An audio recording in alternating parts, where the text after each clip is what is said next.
দয়াল রে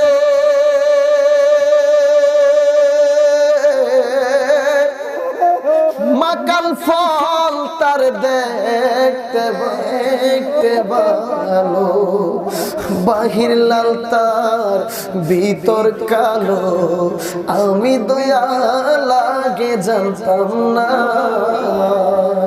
ওরে আমরা তো প্রেমিক, গায়ের শক্তির লয় আছে ক্ষয় আছে, কিন্তু প্রেম শক্তির লয় নাই ক্ষয় নাই। বুড়ো হয়ে গেলে শরীরের মধ্যে শক্তি থাকে না, কিন্তু প্রেম শক্তি আপনার মধ্যে আছে। যতই বুড়ো হবেন দেখবেন যে দিনে দিনে বাড়তে আছে, দিনে দিনে। এই জন্য নীরবতা পালন করে শুনেন। পরে আসা যাওয়া কি যন্ত্রণা।